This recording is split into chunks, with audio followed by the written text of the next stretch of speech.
ಮೂಲಭೂತ ಸೌಕರ್ಯಗಳಿಂದ ವಂಚಿತವಾಗ್ತಾ ಇದೆ ಆ ಗ್ರಾಮ. ಪಾಳು ಬಿದ್ದ ಬಂಗಲಿಯಂತಾದ ಸರ್ಕಾರಿ ಪ್ರಾಥಮಿಕ ಶಾಲೆ. ಎಸ್ ವೀಕ್ಷಕರೇ, ಅದ್ಯಾಕೋ ಅಧಿಕಾರಿಗಳಿಗೆ ಗ್ರಾಮಗಳು ಅಂದ್ರೆ ನಿರ್ಲಕ್ಷ್ಯ ತೋರ್ತಾರೆ. ಇಂದಿಗೂ ಅದೆಷ್ಟೋ ಗ್ರಾಮಗಳಲ್ಲಿ ಮೂಲಭೂತ ಸೌಕರ್ಯ ಅನ್ನೋದು ಮರೀಚಿಕೆಯಾಗಿದೆ. ಅದೆಷ್ಟೋ ಬಾರಿ ಗ್ರಾಮಸ್ಥರು ಮೂಲಭೂತ ಸೌಕರ್ಯವನ್ನ ಒದಗಿಸುವಂತೆ ಮನವಿಯನ್ನ ಮಾಡಿದ್ರೂ ಅಧಿಕಾರಿಗಳು ಮಾತ್ರ ಕ್ಯಾರಿಯಂತಿಲ್ಲ.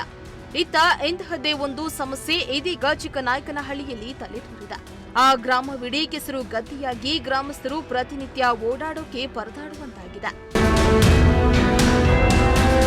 ಹೌದು, ಚಿಕ್ಕನಾಯಕನಹಳ್ಳಿ ತಾಲೂಕು ಹಂದನಕೆರೆ ಹೋಬಳಿಯ ಬರಗೂರು ಗ್ರಾಮ ಪಂಚಾಯಿತಿ ವ್ಯಾಪ್ತಿಯ ಅಂಕಸಂದ್ರ ಗ್ರಾಮದ ಗೊಲ್ಲರಹಟ್ಟಿಯಲ್ಲಿ ಮೂಲಭೂತ ಸೌಕರ್ಯಗಳ ಕೊರತೆ ಇದ್ದು ಗ್ರಾಮಸ್ಥರು ಕೊಚ್ಚೆ ಗುಂಡಿಗಳಲ್ಲಿ ಬದುಕುವಂತಾಗಿದೆ. ರಸ್ತೆ ನಿರ್ಮಾಣ ಮಾಡದೇ ಇರೋದ್ರಿಂದ ಮಳೆ ಬಂದ್ರೆ ಸಾಕು, ಇಡೀ ಗ್ರಾಮವೇ ಕೆಸರು ಗದ್ದೆಯಾಗಿ ಗ್ರಾಮಸ್ಥರು ವಿದ್ಯಾರ್ಥಿಗಳು ಓಡಾಡಲು ಹರಸಾಹಸ ಪಡುವಂತಾಗಿದೆ. ಇತ್ತ ಅಂಕಸಂದ್ರ ಗ್ರಾಮದ ಗೊಲ್ಲರಹಟ್ಟಿಯಲ್ಲಿ ಸರ್ಕಾರಿ ಪ್ರಾಥಮಿಕ ಶಾಲೆಯಿದ್ದು ಶಾಲೆಯನ್ನ ನಿರ್ಮಾಣ ಮಾಡಿ ದಶಕಗಳೇ ಕಳೆದು ಹೋಗಿವೆ. ಇದೀಗ ಆ ಶಾಲೆ ಬಿದ್ದು ಹೋಗುವ ಪರಿಸ್ಥಿತಿಯಲ್ಲಿದೆ. ಆಗ್ಲೋ ಈಗ್ಲೋ ಅನ್ನೋ ಕಟ್ಟಡದಲ್ಲಿ ಮಕ್ಕಳು ಪ್ರಾಣ ಭಯದಲ್ಲಿಯೇ ಪಾಠ ಕೇಳ್ತಾ ಇರುವ ದುಸ್ಥಿತಿ ಬಂದೊದಗಿದೆ. ಗ್ರಾಮದಲ್ಲಿನ ರಸ್ತೆಗಳನ್ನ ನೋಡಿದ್ರೆ ಶತ್ರುಗಳಿಗೂ ಬೇಡ ಎನ್ನುವಂತಹ ಸ್ಥಿತಿ ಎದುರಾಗಿದೆ. ಜನಪ್ರತಿನಿಧಿಗಳು ಚುನಾವಣಾ ವೇಳೆಯಲ್ಲಿ ಮಾತ್ರ ಬಂದು ಮತ ಕೇಳ್ತಾರೆ. ಆದ್ರೆ ನಂತರ ಗ್ರಾಮಾಭಿವೃದ್ಧಿ ಕಡೆಗೆ ತಿರುಗಿ ಕೂಡ ನೋಡೋದಿಲ್ಲ ಅಂತ ಗ್ರಾಮಸ್ಥರು ಗೋಳಾಡ್ತಿದ್ದಾರೆ. ಇದೆಲ್ಲ ರೋಡೆಲ್ಲ ಐತೆ, ಇದೆಲ್ಲ ಮಶಾಣ ದೂರ ಐತಿ. ಊರು ಮಶಾಣ ಊರು, ಇದೆಲ್ಲ ಸತ್ತಿಕಿಟ್ಟು ನಂಬರ್ ಎಲ್ಲ ಸತ್ತೋದ್ರು.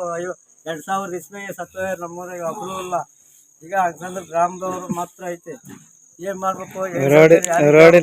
ರೋಡ್ ಇಲ್ಲ, ಸ್ಕೂಲ್ ಇಲ್ಲ, ಈ ಸ್ಕೂಲ್ ಇಲ್ಲ, ರೋಡ್ ಇಲ್ಲ. ರೋಡ್ ಎಲ್ಲ ಗುಜರಾಗೈತೆ, ಈ ಸ್ಕೂಲ್ ಬಿದ್ದೋಗ್ತೈತೆ. ಯಾವುದೇ ಸೌಕರ್ಯ ಮಾಡ್ಯಾರ. ನಮ್ಮ ಗೋಳು ಯಾವ ಶತ್ರುಗೂ ಬೇಡ. ಇತ್ತ ಸಂಬಂಧಪಟ್ಟ ಇಲಾಖೆಯವರು, ಜನಪ್ರತಿನಿಧಿಗಳು, ಶಾಸಕರು ತಕ್ಷಣ ಗಮನ ಹರಿಸಿ ಗೊಲ್ಲರಹಟ್ಟಿಯನ್ನ ಅಭಿವೃದ್ಧಿಪಡಿಸಬೇಕೆಂದು ಗ್ರಾಮಸ್ಥರು ಒತ್ತಾಯಿಸುತ್ತಿದ್ದಾರೆ. ಅವತ್ತಂತೂ ಗೊತ್ತಾರೆ, ಓಟ್ ಬೇಕು, ಅದ್ ಬೇಕು, ಅಕ್ಕ ತಂಗಿಯರೇ, ಅಣ್ಣ ತಮ್ಮನ್ಯಾರ, ಈ ಗುರ್ತಿ ಕೊಡ್ರಿ, ಬೆಳಕಲ್ ಗುರ್ತಿ ಕೊಡ್ರಿ, ಈ ಗುರ್ತಿ ಕೊಡ್ರಿ ಅಂದಾಗ ಅವತ್ತ ನಾವು ಏನ್ ಮಾಡ್ಬೇಕು?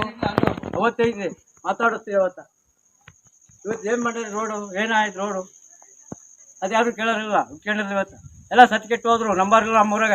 ಕೂಡಲೇ ಸಂಬಂಧಪಟ್ಟ ಗ್ರಾಮ ಪಂಚಾಯಿತಿ ಅಧಿಕಾರಿಗಳು ಇತ್ತ ಗಮನ ಹರಿಸಿ ಅಂಕಸಂದ್ರ ಗ್ರಾಮಸ್ಥರಿಗೆ ಮೂಲಭೂತ ಸೌಕರ್ಯ ಒದಗಿಸುವ ಕೆಲಸವನ್ನ ಮಾಡಬೇಕಾಗಿದೆ. ಚೇತನ್ ಜಾನಕಲ್, ಪ್ರಜಾಶಕ್ತಿ ಟಿವಿ, ಚಿಕ್ಕನಾಯಕನಹಳ್ಳಿ.